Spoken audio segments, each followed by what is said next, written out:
The shocking truth behind Grace Kelly's happily ever after.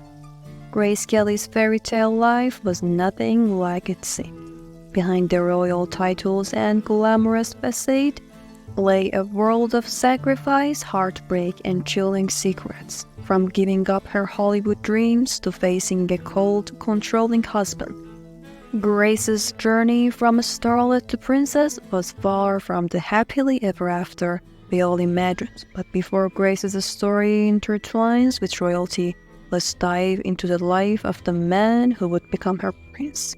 A man with a tumultuous past of his own, Prince Rainier III. Rainier Louis Henry Maxence Bertrand de Grimaldi wasn't born into royalty without controversy. His mother, Princess Charlotte of Monaco, was born out of wedlock, and it wasn't before his grandfather named her the heir that the Rainier got his royal titles. Prince Pierre was a closeted homosexual, leading to a scandalous marriage that made Rainier's very existence seem like a miracle. Growing old amidst family battles, Rainier's life was far from the fairy tale most imagined. After his father's secret was exposed, Rainier's grandfather exiled his father from Monaco. During his university days, Rainier fell deeply in love with French actress Giselle Pascal. But when it turned out that she was infertile, he ended their relationship for the sake of his principality. Fast forward to 1955, when Rainier met the stunning Grace Kelly. Determined not to let love slip away again, Rainier made his move, traveling to America to meet her family during Christmas, and finally popping the question. Grace said yes, knowing Rainier was the golden ticket to impress her parents. But this union came at a price.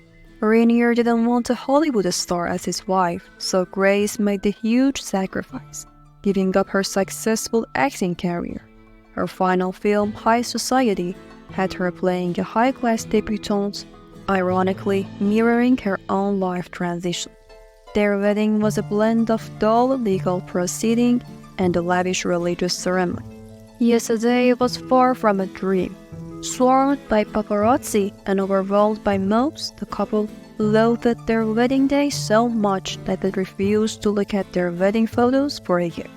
Grace's new life as a princess was anything but a fairy tale. Rainier banned all screenings of her films, a brutal blow to her passion for acting. His cold, indifferent nature only deepened her isolation, as even her creative efforts like hosting poetry readings were met with his apathy.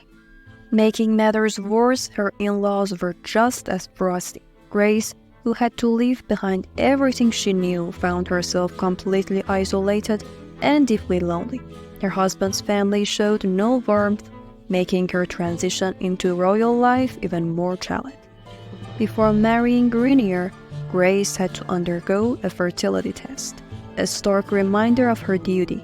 She gave birth to their first daughter, Caroline, within a year, and then a son, Albert, fulfilling her husband's wishes. But the reality of their marriage was bleak. While Grace became the beloved face of Monaco, Rainier remained distant and preoccupied with state affairs. Although she vitalized Monaco, the tiny kingdom offered her no comfort in return. By 1960, Grace was at her lowest, grappling with the death of her father and suffering multiple miscarriages. All she wanted was to return to acting, but her controlling husband kept her trapped in a gilded cage. But this was just the beginning of a long and cruel night.